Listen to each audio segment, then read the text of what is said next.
గ్రామాల్లో సర్పంచుల కాలపరిమితి ముగిసి ఏడాది కావస్తున్నా ఇంకా ప్రత్యేక అధికారుల పాలనే కొనసాగుతోంది.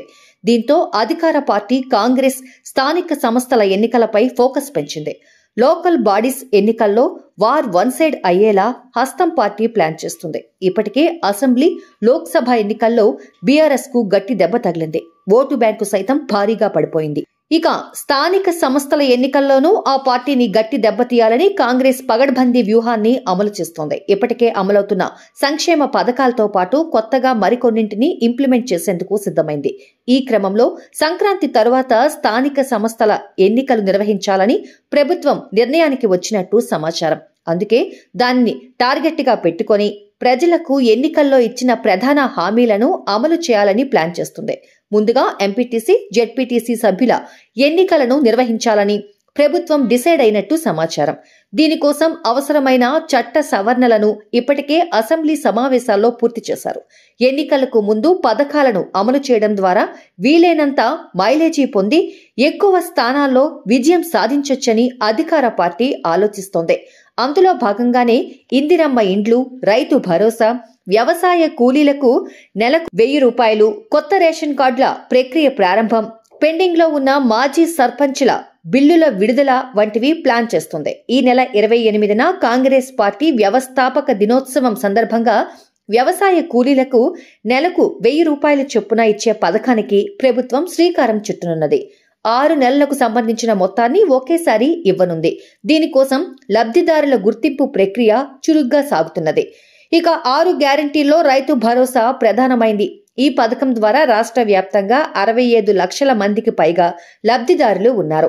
సంక్రాంతి తర్వాత వీరి ఖాతాల్లో నిధులు జమ చేయనున్నది.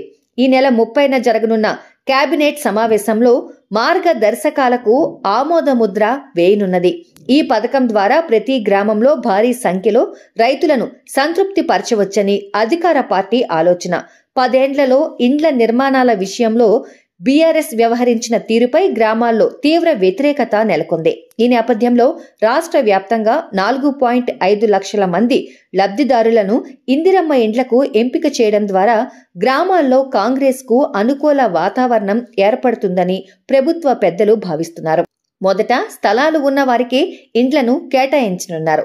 సంక్రాంతి తర్వాత కొత్త రేషన్ కార్డుల జారీ ప్రక్రియను ప్రభుత్వం ప్రారంభించనున్నది. అలాగే మాజీ ప్రజా ప్రతినిధుల పెండింగ్ బిల్లులను సైతం విడుదల చేయాలని ఇప్పటికే నిర్ణయం తీసుకుంది. దీంతో కొన్ని సంవత్సరాలుగా బిల్లులు రాక ఇబ్బందులు పడుతున్న మాజీ ప్రజా ప్రతినిధుల్లోనూ కాంగ్రెస్ పట్ల సానుభూతి ఏర్పడే అవకాశం ఉందని భావిస్తున్నారు.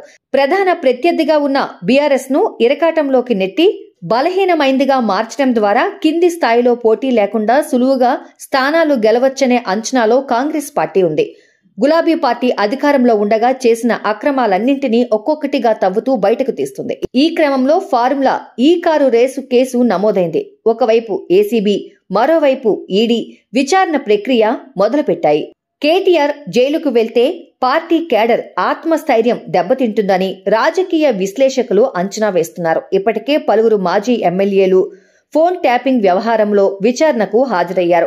రాబోయే రోజుల్లో మరికొంతమంది విచారణకు హాజరవుతారని సమాచారం. ఇదే జరిగితే ఎన్నికల్లో కూడా టీఆర్ఎస్ ఓటమి ఖాయం.